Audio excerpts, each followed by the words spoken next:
it's amazing to see what can happen in a day. So today, nung nag-deliver ang mailman sa office namin, we got the work visa of one of our clients. Tawagin natin siyang Guts.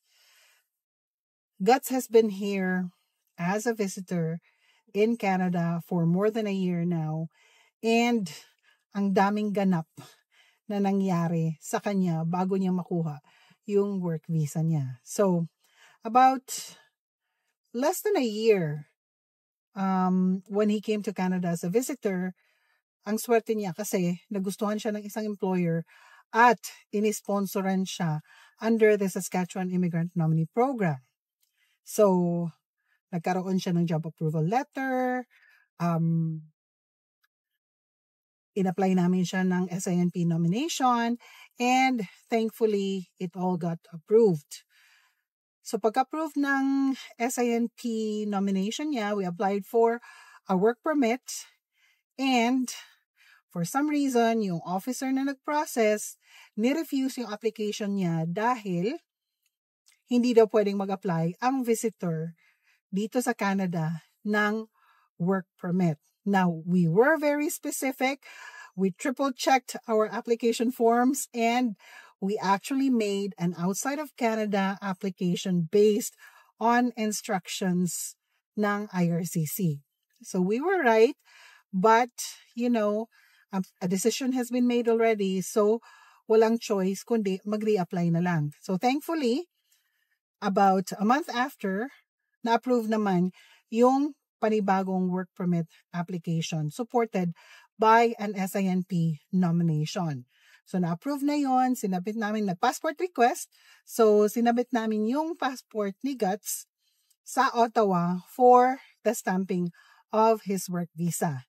And then today, nagbalik yung passport niya together with the counterfoil ng visa niya. So, this is where things started to change. Kasi si Guts, instead of just spending the whole day in his sister's house, doing nothing for the past year, biglang naging busy yung araw ni Guts kasi wala nang flag polling ngayon. So normally, before, when flag polling was still a thing, we can just drive to the border and get the work permit issued there. But dahil nga wala ng flag polling, so we had to send Guts outside of Canada and come back to Canada for the issuance of his work permit at the border.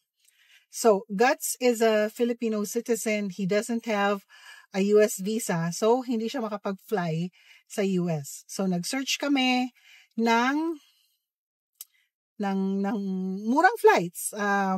Tawagin natin siyang cost efficient. So, ang pinakamurang nakita namin at pinaka-efficient would be for him to fly to Cancun.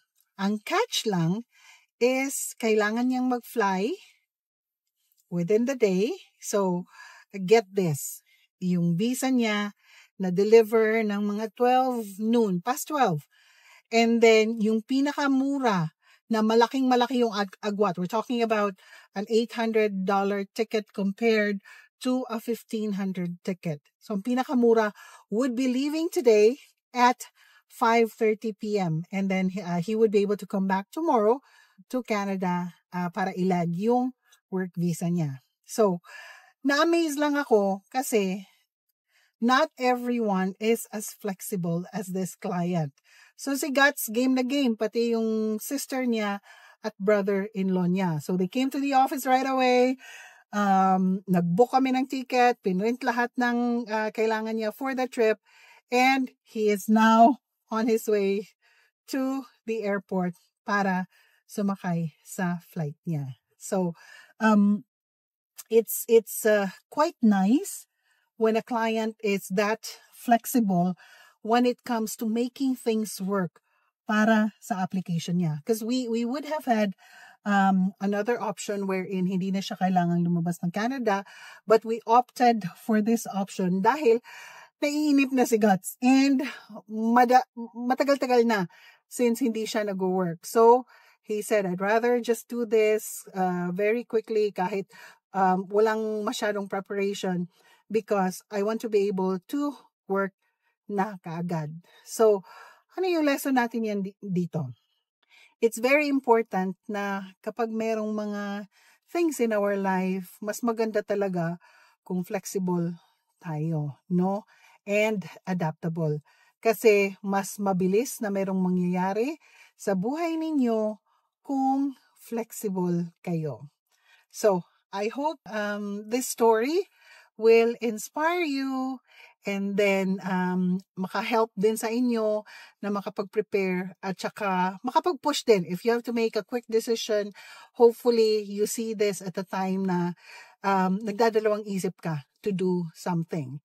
So I hope this helps, and if you haven't subscribed yet to my channel, please do subscribe, hit the like button, and hit the bell notification as well. See you again soon!